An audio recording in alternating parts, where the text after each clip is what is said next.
Three West African nations led by military juntas met for the past weeks to strengthen a newly formed alliance described by some analysts as an attempt to legitimize their military governments amid coup-related sanctions and strained relations with their neighbours. The alliance of Sahel states provides a path of sovereignty for the countries and for their citizens, and this is according to Niger's junta leader.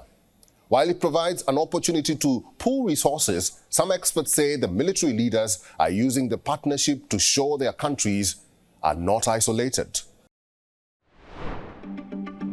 In his first foreign trip since the July coup that brought him to power, Niger's junta leader, General Abdurrahman Chiani, held meetings with his Malian counterpart.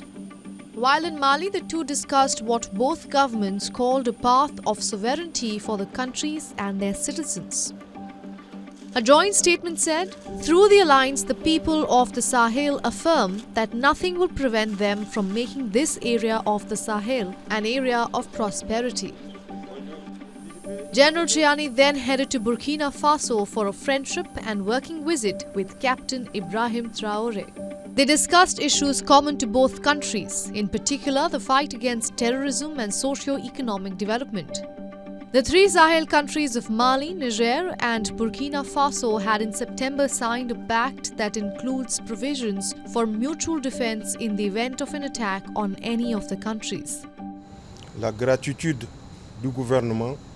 This alliance is the consecration of our determination to wrest back our sovereignty, the sovereignty of the Sahel states, so that the Sahel is no longer a zone of insecurity but a zone of prosperity for the good of our people.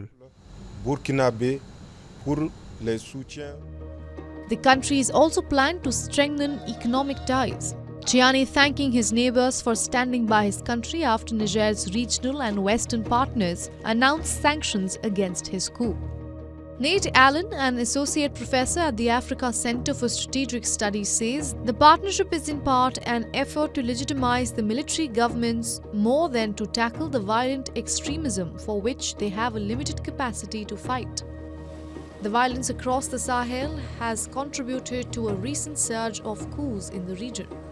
The militaries that claim they took over power to tackle their country's security challenges have struggled to do so. General Chiani partly blamed the violence on foreign powers, particularly France, that had been influential in the three countries before being forced out after their militaries took over. And also against West Africa's regional bloc of ECOWAS that heavily sanctioned Niger as a measure to reverse the coups in the region.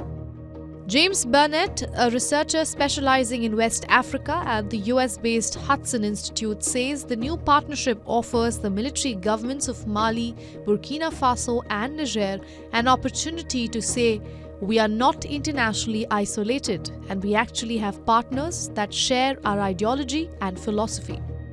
Analysts also believe that by pooling their resources, the countries are able to reduce individual reliance on foreign countries. Researchers in the Sahel region feel that the long-term success of the alliance depends both on the resources that member countries can mobilize and the support that Africans and the broader international community can provide. The regimes are also united in the fight against jihadism in the countries. Shortly after taking power, Chiani pledged to return Niger to civilian rule within 3 years. Mali, meanwhile, has indefinitely postponed a presidential election scheduled for early next year. The transitional government informs the public that it has decided to organize exclusively the presidential election to emerge from the transition. The other elections will certainly be the subject of another calendar, which will be established by the new authorities under the directives of the new president of the republic. However, the dates of the presidential election initially scheduled for Sunday, February 4th, 2024, the first round, and Sunday, February 18th, 2024. Mali plans to host ministers from the three countries for meetings in order to iron out operational details of the new Sahel alliance. Bureau Report, WION World is One. WION is now available in your country. Download the app now and get all the news on the move.